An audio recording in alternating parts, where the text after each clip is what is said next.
우리가 지난 2달에 걸쳐서 하박국서 말씀을 쭉 살펴봤습니다. 오늘은 이제 하박국 선지서의 이제 마지막이면서 마무리를 하는 시간을 좀 가지려고 합니다. 그래서 오늘은 본문은 이제 16절부터 19절로 잡았지만 내용은 이제 하박국서 전체를 다루고 그 내용을 통해서 마지막 이제 19절에서 우리가 살펴봐야 될 한 가지 부분을 우리가 주목하고 이제 말씀을 마치려고 합니다. 하박국서는 들으신 것처럼 선지자 하박국이 기록한 하나님의 말씀입니다. 그는 자기가 살고 있는 유다 나라가 악인들의 손에 좌지우지되는 상황을 보고 개탄하면서 하나님이 정말 공의로운 분이시라면 왜 이런 상황을 방관하고 있는지, 또 언제쯤 이런 상황을 수습하실 것인지 하나님께 분노를 쏟아냈습니다. 그런데 하나님의 일하심에 대해서 의문을 품은 것은 하박국만이 아닙니다. 솔직히 이 시대를 살아가고 있는 우리들도 이 시대를 바라볼 때 정말 하나님이 의로우신가, 과연 의로우신 하나님이 이 세상을 다스리고 계신가 의심이 듭니다.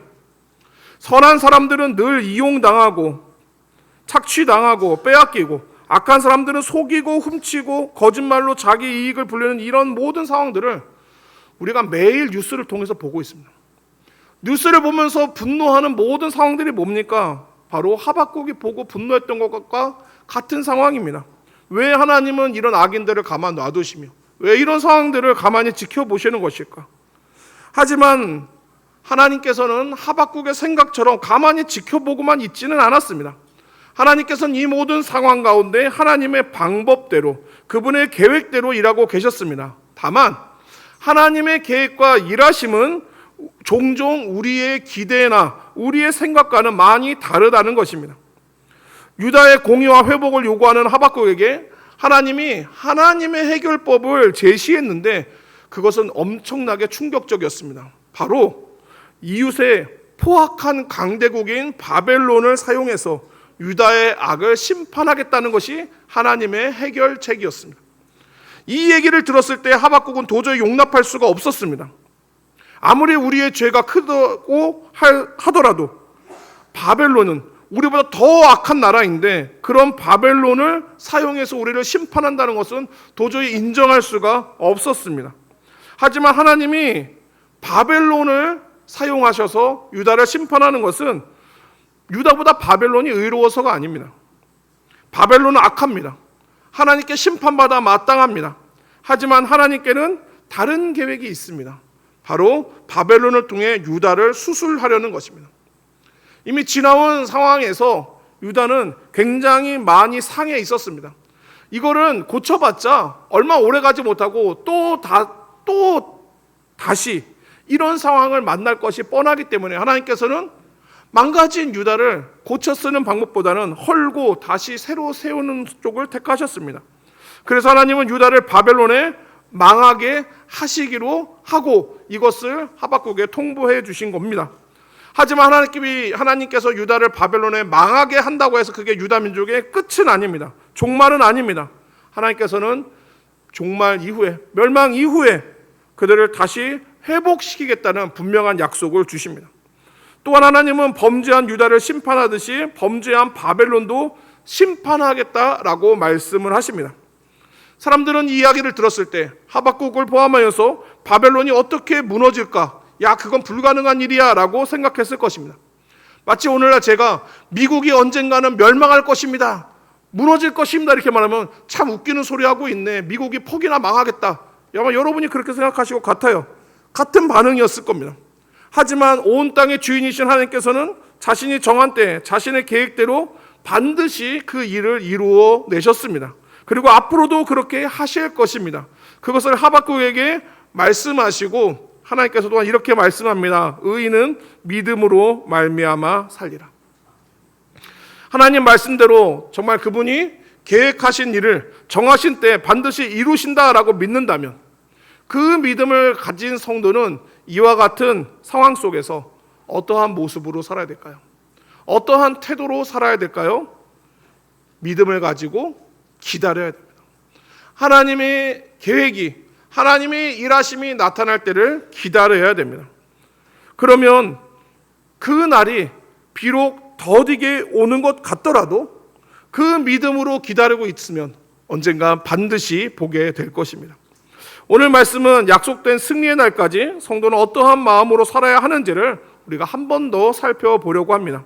이 말씀을 통해서 삶 속에 여러 고난과 아픔을 겪고 있는 성도들이 하나님을 믿음으로 바라보면서 소망의 약속을 다시 확인하는 귀한 은혜가 있기를 축원합니다. 여러분 생각에 하나님의 이루실 거는 믿어요. 그래요, 믿습니다. 그거 믿고 기다리기로 했어요. 그런데 과연 언제까지? 언제 도대체 하나님의 승리와 회복의 약속이 이루어지는 겁니까? 그날은 도대체 언제 올 것이며 우리는 언제까지 어떻게 기다려야 하겠습니까? 이것을 이제 오스카 쿨만이라고 하는 신학자가 이미와 아직이라는 말로 설명을 했었습니다. 예수님이 세상에 오심으로 시작된 하나님의 나라는 예수님의 십자가와 부활 사건으로 인하여 이미 결정적인 승리를 거두었지만 하나님 나라가 완전히 승리하고 악이 완전히 소멸되는 그 최후 승리는 아직 오지 않았다는 것입니다. 그러나 아직 오지 않았을 뿐 그 일은 반드시 미래에 이루어질 것이다 라고 하는 것이 바로 이미와 아직이라는 설명입니다. 성도인 우리는 바로 이 이미와 아직 사이에 살아가고 있습니다. 이미 예수님이 거두신 승리를 맛보며 살고 있지만 아직 완성되지 않은 최후 승리를 바라보며 살고 있습니다. 내용이 이해가 되십니까? 이게 혹시 끄덕여지신 분들 있고 저게 뭔 소리 하시는 분도 계실지 모르겠는데요.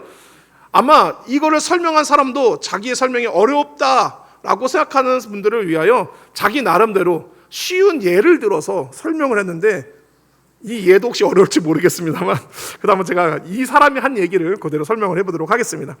오스카 쿨만이라는 신학자가 하나님 나라와 최후 승리를 그 2차 대전에 있던 D-Day와 V-Day로 나눠서 설명을 했습니다. D-Day는 뭐고 V-Day는 또 뭐냐라고 하실지 모르겠지만 쉽게 말하면 D-Day는 전쟁의 결정적인 승기를 잡은 날을 이제 D-Day라고 말을 하고 V-Day는 완전히 항복을 해서 전쟁이 종전이 된 승리의 날 빅토리 데이를 이제 V-Day라고 그렇게 말을 합니다. 그럼 D-Day는 언제냐? 그러니까 2차 대전이 약간 이렇게 돼요. 1939년에 독일이 이제 유럽 전역을 이제 침략을 합니다. 그래서 한 5년 동안 유럽 전역을 이렇게 지배하고 있었는데 1944년 6월에 연합군이 프랑스 북부에 있는 노르망디라고 하는 그 해안가에 대규모 상륙을 합니다. 거기다가 100만에 가까운 병력을 투입함으로써 결정적인 승기를 잡습니다. 이 일로 인해서 독일군의 기세가 꺾이고 점차 전황이 연합군에게 유리하게 돌아가게 됩니다. 그런데 놀라운 것은 이 D-Day, 그러니까 결정적인 승기를 잡은 노르망디 상륙작전이 있던 시기가 1944년 6월이었는데요. 전쟁이 언제 끝난지 아십니까? 유럽에서 끝나는 날은 1945년 5월입니다. 그러면은 결정적인 승기를 잡고 나서 전쟁이 실제로 끝난 건 얼마나 걸립니까? 약 1년 가까운 시간이 걸렸습니다. 그러면 그 1년 동안 무슨 일이 일어났을까요? 언제 우리가 질 것 같으니까 총도 한 발도 쏘지 말고 그냥 가만히 있어야지 했겠습니까? 독일군은 독일군대로 계속해서 빼앗긴 땅을 찾기 위해서 전력을 다하여 들이받고 연합군은 연합군대로 또 계속해서 독일군을 몰아내기 위해서 치열한 전투를 벌였습니다. 그 와중에 수많은 사람들이 죽어갔습니다. 특별히 연합군 안에서도 이렇게 해서 정말 전쟁이 끝날 수 있을까? 과연 전쟁은 언제 끝날까 하는 그런 의문이 들 정도였습니다. 하지만 언제 끝날지 몰랐던 전쟁이 결국에는 끝났습니다. 1년에 걸친 기난식인 시간 동안에 이제 전쟁이 끝나고 나서 돌이켜보니까 그럼 언제 이 전쟁이 끝날 결정적인 상황이 었느냐? 그게 바로 1년 전에 있었던 노르망디 상륙작전이 사실상 전쟁의 향방을 결정지은 사건이었다는 것을 알게 됩니다. 이 오스카 쿨만이라고 하는 신학자가 바로 이런 역사 속에 있었던 2차 대전의 사례를 가지고 하나님 나라와 최후 승리를 설명을 했습니다. 마치 독일군이 유럽 전역을 점령한 것처럼 사망 권세가 온 인류를 점령을 했습니다. 모든 인류가 사망 권세의 지배 아래에 있을 때 예수님이 마치 연합군이 상륙한 것처럼 D-Day로 이 세상에 오셨습니다. 그게 바로 예수님의 초림입니다. 예수님이 오셔서 이 땅에 하나님 나라가 시작이 되었고 점차 하나님 나라가 넓어지고 있을 때 특별히 십자가에서 죽으시고 또 죽음에서 부활하신 이 구속 사건을 통해서 죄와 사망의 권세를 완전히 꺾으심으로 하나님 나라의 결정적인 승리를 확정하셨습니다. 예수님께서 십자가 부활로 완전한 승리를 가져오셨음에도 불구하고 정작 모든 악이 소멸되고 전쟁이 그치는 최후 승리는 아직 오지 않았습니다. 그러면은 모든 악이 사라지고 오직 하나님의 공의만 나타나는 이 완전한 최후 승리의 날은 언제일까요? 바로 예수님이 다시 오시는 재림의 날, 그때의 최후 승리가 완성될 것입니다. 그것이 바로 V-Day입니다. 이렇게 설명한 내용을 잠깐 표로 한 장 한번 보도록 하겠습니다. 제가 D-Day니 V-Day니 이렇게 얘기를 했는데요. 그러니까 중간에 있는 초록색은 앞서 설명드렸던 그 신학자가 예시한 2차 대전에 있었던 사건들을 예로 든 것입니다. 노르망디 상륙 작전을 통해 결정적인 승기는 가져왔지만 결국 독일이 항복하기까지는 1년에 가까운 긴 싸움을 치러야 됐습니다. 굉장히 많은 병사들이 피를 흘리고 승리를 확신할 수 없는 가운데 일진일퇴의 공방들이 이어졌습니다. 하지만 결과적으로는 승리로 마치게 됩니다. 이와 같은 모습대로 영적인 전투가 우리 중에 있다는 것입니다. 예수님께서 이 땅에 처음 오신 그 초림 사건이 바로 사망 권세를 이긴 결정적인 승리의 사건이지만, 그러나 이미 예수님께서 승리를 거두셨음에도 최후 승리는 아직 오지 않았다. 그래서 성도는 어디에 살고 있습니까? 이미와 아직 사이 중간에 살고 있어요. 그럼 중간에 살고 있는 우리는 어떠한 모습을 살고 있습니까? 영적인 전투 가운데 있습니다. 사탄의 패배는 이미 확정이 됐지만 아직도 그들도 항복하지 않았고 예수님의 완전한 승리도 아직 이루어지지 않았기 때문에 세상에는 악과 고통과 죽음이 가득하고 성도들은 그 안에서 괴로워하고 유혹받고 있습니다. 우리는 이 싸움의 한가운데 살아갑니다.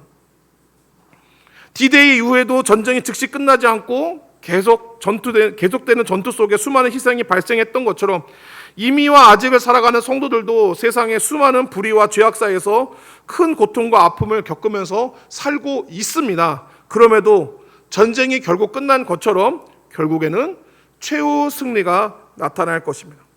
처음에는 구원자로 오셨던 예수님께서 다음에 오실 때는 심판자로 오세요. 처음에는 구원자로 오셨지만 다음에 오실 때는 심판자로 오셔서 그동안 남아있던 모든 악의 세력들을 완전히 멸망시키고 이 세상을 완전히 새롭게 하실 것입니다. 화면 내려주시기 바랍니다. 이런 내용들을 우리가 다 들었어요. 이해를 했습니다. 그렇다면 성도들이 뭘 알아야 됩니까? 우리는 이미 승리를 가졌다는 것입니다. 예수님이 십자가에서 죽으시고 부활하심으로 사망 권세, 사단에 대해서 완전한 승리를 거두었기 때문에 그와 함께 싸우는 우리도 이미 승리하여서 성도는 세상을 살아갈 때 죄와 사망의 두려움 없이 소망과 확신을 갖고 살아갈 수가 있습니다. 하지만 아직 예수님의 재림, 완전한 최후 승리의 그날이 오지 않았기 때문에 우리는 이 땅에 사는 동안은 이 세상의 악과 고통 속에서 계속되는 치열한 전투를 피할 수 없다라는 그 사실을 알아야 됩니다. 그래서 이 이미와 아직 사이를 살아가는 성도가 놓치면 안 되는 것이 있습니다. 바로 최후 승리에 대한 믿음입니다. 그래, 최후 승리 있다고 듣기는 들었어. 근데 그게 나하고는 아무 상관이 없는 것 같은데 정작 내 삶에는 전혀 승리가 보이질 않아. 나는 맨날 어려워. 난 맨날 힘들어. 예수님만 믿으면 해결되는 줄 알았는데 왜 안 끝나? 왜 계속 힘들어야 돼? 왜 계속 어려워야 돼? 정말 이긴 거 맞아? 이거 괜히 예수 믿는다고 힘들게 사느니 그냥 차라리 세상에 항복하고 편하게 사는 게 낫겠어 생각할 수도 있지 않습니까? 그렇기 때문에 이미와 아직 사이에 살고 있는 성도는 도대체 최후 승리는 언제 오는 거야? 몰라요. 하지만 분명한 것은 최후 승리가 하나님께서 약속대로 있다는 사실을 믿어야 됩니다. 그 믿음을 놓치지 않고 붙들고 있어야지 우리는 이 이미와 아직이라고 하는 이 시대를 우리가 살아갈 수 있습니다. 우리는 예수님이 오시기까지 오늘의 어려움을 견뎌내고 이겨내야 됩니다. 근데 이 내용이 잘 생각해 보면은 지금까지 우리가 살펴봤던 하박국서의 내용과 동일합니다. 하나님이 이미 승리를 보여주셨습니다. 바벨론에 대한 승리를 이미 예언하시고 이 일이 있을 것을 말씀하셨습니다. 근데 아직 오지 않았어요. 아직 오지 않았습니다. 당장 하박국 선지자의 눈에 보이는 것은 바벨론의 군대와 그들의 발 아래 짓밟히는 현실입니다. 여기서 뭐를 붙들어야 됩니까? 의인은 믿음으로 말미암아 살리라. 하나님이 일하시고 하나님의 승리하실 그날을 믿음으로 붙들 때만 성도는 이 위태로운 시대를 믿음을 지키며 살아갈 수가 있습니다. 하박국 선지자도 이미 그걸 봤어요. 하나님께서 앞서 이미 이루셨던 출애굽의 승리를 보면서 아직 오지 않은 출 바벨론의 승리를 확신하고 있습니다. 우리에게 출애굽의 승리를 주신 그 하나님께서 왜 출 바벨론을 못 하시겠느냐? 이미 출애굽의 승리를 주셨던 하나님은 반드시 출 바벨론의 승리도 주실 것이다.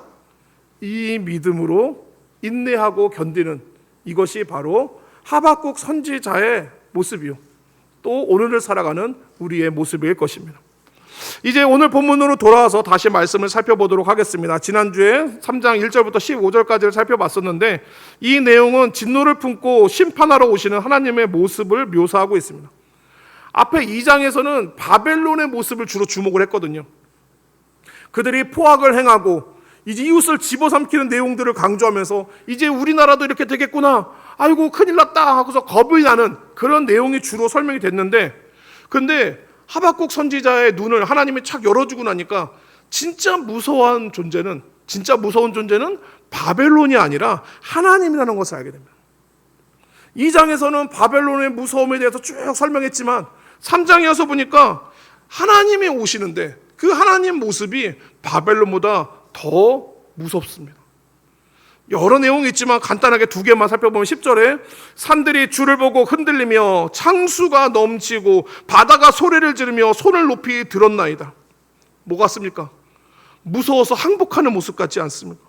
흔들리고 소리를 지르면서 손을 듭니다. 또 11절에 보니까 날아가는 주의 화살의 빛과 번쩍이는 주의 창의 광채로 말미암아 해와 달이 그 처소에서 멈추었나이다. 군인들이 착착 행전에 무기에서 빛이 번쩍번쩍 나는 것만 봐도 움찔움찔하면서 숨어서 머리도 못 들고 있는 그런 모습처럼, 뭐가요? 해와 달이. 하나님이 지으신 모든 피조세계까지도 하나님 앞에 두려워 떨고 있다고 설명을 합니다. 그런 이렇게 두렵고 위험 있는 하나님은 지금 어디에 오고 계십니까? 바벨론 바로 뒤에 있어요. 바벨론 바로 뒤에서 유다를 심판하는 그 바벨론은 심판하기 위해서 바로 뒤에 따라오고 있습니다. 이전에는 하박국은 바로 앞에 있는 바벨론밖에 안 보였습니다. 그러니까 저 바벨론이면 우리는 어떻게 되는 거냐, 하나님 뭐 하십니까, 빨리 손 써주세요, 난리를 쳤지만 하나님이 이 역사의 주인이신 것을, 하나님 그분의 계획하신 대로 이 모든 세상을 다스리는 것을 보여주고 났더니 바벨론 뒤에서 이 세상을 움직이시는 하나님이 보이고 그 하나님은 바벨론보다 훨씬 더 무섭고 두려운 분이라는 것을 알게 됩니다. 그걸 알고 나니까 하박국이 더 이상 바벨론이 무섭질 않아요. 아니, 오히려 신이 납니다. 왜요? 자기네들을 괴롭히는 존재를 혼내줄 존재가 더 세니까, 야, 이제 저놈들 망하는 걸만 볼 일만 남았구나 하면서 아주 신이 납니다. 하박국이 지금 무화과 나무잎이 마르고 포도 열매가 없어지고 우리의 소와 양이 다 없어지는 이 상황에 넌 뭐가 기쁘니, 뭐가 즐거우니 라고 할 때 하나님이 오심으로, 하나님이 우리의 삶에 찾아오심으로 난 그것으로 기뻐한다고 노래한 이유가 바로 여기에 있습니다. 하나님께서는 분명히 앞서 바벨론을 향해 승리를 선언하셨습니다. 그 내용이 하박국 2장 3절에 나옵니다. 하박국 2장 3절 말씀, 이 묵시는 정한 때가 있나니 그 종말이 속히 이르겠고 결코 거짓되지 아니하리라. 비록 더딜지라도 기다리라. 지체되지 않고 반드시 응하리라. 이미 약속하신 승리입니다. 그러나 이미 승리를 약속을 받았지만 사실 아직 맛보고 있지는 못해요. 최후 승리는 언제 올지를 모릅니다. 하박국은 바로 이 현실 속에서 굉장히 갈등을 겪고 있습니다. 언제 올지 모르는 하나님의 구원 약속. 그동안의 성도들은 바벨론의 폭력 아래서 고통을 피할 수가 없습니다. 이와 같은 고통스러운 상황에서 과연 하박국이 또 하나님을 믿는 의인들이 고통스러운 현실을 이겨낼 방법은 무엇이겠습니까? 믿음으로 하나님을 바라보는 것입니다. 믿음으로 하나님의 약속을 붙잡는 것입니다. 그걸 알라고 하나님께서 앞서 2장에서 내가 역사와 세상의 주인이라고 선언하셨던 것입니다. 당장 눈앞에 보면은 악이 모든 세상을 집어삼키고 자기 마음대로 하는 것처럼 보이고 하나님은 안 계신 것처럼 보이지만 결국에는 하나님의 선언대로 이 세상은 세상의 주인인 하나님 뜻대로 운행이 될 것이니 특별히 우리를 위하여 일하고 계신 하나님을 믿고 기다리라고 말씀합니다. 이 믿음이 우리를 악인의 파도가 들끓는 세상에서부터 절망하지 않고 견디고 버티게 해줍니다. 그 믿음이 우리를 살게 할 것입니다. 그래서 말씀하신 겁니다. 의인은 믿음으로 살아야 된다. 의인은 믿음으로 살아야만 한다. 하나님을 믿는 그 믿음이 우리를 살릴 것이기 때문입니다. 지난번에 살펴봤던 그 하박국의 노래 무화과 나무잎이 마르고, 자, 그래서 오늘 찬양팀한테 부탁했어요. 이 찬양 한번 다시 한번 불러달라고. 여러분 아까 신나게 부르셨죠? 내용이 신나십니까? 망하고 뺏기고 쪼들리고, 이게 사실은 우리가 웃으면서 부를 노래가 아니라 이게 사실은 어떻게 보면 슬픔을 담아서 불러야 될 노래 같은데, 그래서 저는 지난번에 이거 단조로 불러야 되는 거 아니냐, 마이너 코드로 불러야 되는 거 아니냐 생각을 했지만 하박국 말씀을 마저 끝까지 보라니까 제 생각이 틀렸어요. 하박국 선지자의 노래는 앞서 우리 찬양팀이 부른 것처럼 하나님 앞에 기쁨과 감사를 담아서 부르는 게 맞습니다. 이게 어떻게 가능하냐? 바로 18절의 비밀이 있습니다. 18절 말씀, 나는 여호와로 말미암아 즐거워하며 나의 구원의 하나님으로 말미암아 기뻐하리로다. 여기 나오는 여호와로 말미암아라는 말이 여호와 안에라는 말입니다. 여호와 안에 있는 게 무슨 기쁨이고 즐거움인가? 만약에 제 삶에 하박국과 같이 이것도 뺏기고 이것도 사라지고 이것도 날아가고 이런 삶이 찾아오면 저는 하나님 나를 버렸구나, 나는 하나님께 버려졌구나 라는 생각을 했을 것 같습니다. 아마 하박국도 그런 생각이 처음에 있었을 것 같아요. 그러나 하나님 안에 있다는 사실에 주목하니까 그 안에서 기쁨이 회복이 됩니다. 왜요? 내 삶이 고난 속에 있다고 하더라도 나는 버려진 게 아니라 나는 하나님 안에 있다. 하나님의 계획 안에 있다. 나는 하나님의 손 안에 있다. 하나님의 보호 안에 있고 하나님의 은혜 안에 있고 하나님의 사랑 안에 나는 있다. 고난이 왔지만 하나님 밖에 버려진 게 아니다. 나는 하나님 안에 있다. 이 사실이 묵상을 하니 힘이 되고 소망이 되고 살고자 하는 생명이 되니까 하박국은 유다가 멸망하고 자기 삶이 파괴되는 순간에도 나는 하나님 안에 있어서 기쁩니다. 나는 하나님 안에 있기 때문에 아직도 소망이 있고 살 길이 있어서 나는 감사합니다 라고 정말로 노래 부릅니다. 무화과 나무잎이 마르고가 기쁨의 찬양이었어요. 그 기쁨이, 그리고 그 믿음이 하박국 선지자를 19절과 같이 높은 곳에 세우게 합니다. 주 여호와는 나의 힘이시라, 나의 발을 사슴과 같게 하사 나를 나의 높은 곳으로 다니게 하시리로다. 우리나라에도 조금 소수가 있다고 하지만 천연기념물이라고 들었습니다. 깎아지르는 산빛 아래 양들이 삽니다. 사냥이라고 합니다. 우리가 봤을 때는 사냥들이 저 깎아지르는 빛 아래 뛰어다니고 거기서 사는 모습이 참 이해가 되지 않습니다. 거의 위험한데 내려와서 사는 게 좋을 것 같은데, 근데 사실 양에게는 거기가 더할 수 없이 좋은 곳이에요. 왜냐하면 천적들이 올라올 수 없는 곳이니까요. 믿음의 성도들이 하나님의 최후 승리를 믿으면서 믿음 가운데 사는 것이 약간 이런 모습 같습니다. 비현실적인 모습 같습니다. 벼랑 위에 서서 거기서 이렇게 살아가고 있는 그런 것처럼 보입니다. 현실 감각이 없어서 금방이라도 실망하고 실족하고 추락할 것 같은, 그런데 성도들은 그 아슬아슬한 믿음 위에 걸어갑니다. 왜요? 거기에야말로 가장 안전한 곳이기 때문입니다.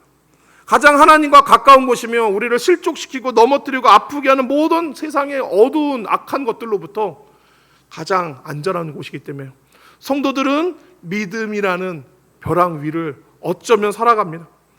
거기에서 살아있는 벼랑과 같은 믿음이 서 있을 때 성도는 거기서 높은 곳을 뛰어다니는 사슴처럼 모든 어려움들을 넘어 하나님의 이루실 승리를 바라보며 기뻐하고 즐거워하며 살아갈 수 있습니다.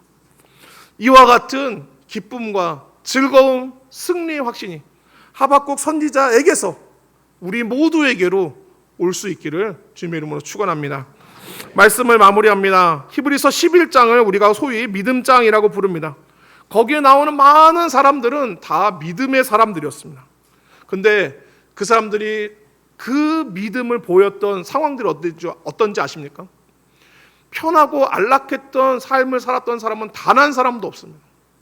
나중에 히브리서 11장을 보십시오. 아브라함, 이삭과 야곱과 요셉과 모세와 모든 사람들은 편안하고 안락한 시절을 살아온 적은 있을지 모르지만 그들의 삶은 결코 평탄하지 않았습니다. 다 하나같이 힘들고 어려운 순간을 겪었습니다. 더군다나 그들에게 하나님의 말씀에 그 믿음을 요구하는 시간이야말로 악한 세상 속에서 가장 거친 절망의 파도 앞에 던져졌던 순간들입니다. 근데 그 사람들은 그 현실 앞에서 원망과 불신 대신에 믿음으로 하나님을 붙들고 믿음의 자기 삶을 던졌습니다. 그런 사람들의 삶을 하나님께서 이 사람들이 믿음으로라고 말하는 것을 볼 때 믿음으로 산다는 것이 무엇이겠습니까? 파도를 잠잠하게 하는 것이 믿음이 아닙니다.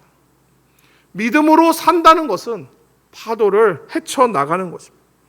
우리와 함께 하신다고 약속하시고 승리를 주시겠다고 약속하신 하나님과 함께 이 고난의 파도를, 인생의 고해를 헤쳐나가는 것이 바로 믿음으로 사는 것입니다. 그리고 그렇게 살았던 성도들을 성경은 이렇게 말하고 있습니다. 히브리서 11장 38절 말씀, 이런 사람은 세상이 감당하지 못하느니라. 왜 감당하지 못합니까? 이게 바로 세상을 이기는 믿음이기 때문입니다. 우리가 많이 부르는 찬송가 가사처럼 주 예수를 믿음이 온 세상을 이기게 하는 것입니다. 그러니 사랑하는 성도 여러분, 여러분의 삶이 힘든 것을 하나님은 아십니다. 누구보다 잘 아실 것입니다. 그러나 믿음으로 사시기를 바랍니다. 의인은 믿음으로 살아야 됩니다. 왜냐하면 그것이 아무 힘도 없는 우리가 이 거칠고 악한 세상 가운데 살아가는 유일한 방법이기 때문입니다. 우리가 믿음으로 하나님 붙들 때 하나님은 우리의 믿음을 보시고 믿음대로 우리 삶에 일하여 주실 것입니다. 그러므로 여러분이 앞으로 살면서 불평과 원망이 쏟아지는 삶의 문제를 마주할 때마다 함께 나눴던 이 하박국 말씀을 기억하면서 나도 하박국처럼 하나님의 신실하신 약속과 일하심을 믿고 인내하면서 최후 승리를 바라보리라 다짐하는 귀한 믿음의 성도들이 되시기를 축원합니다.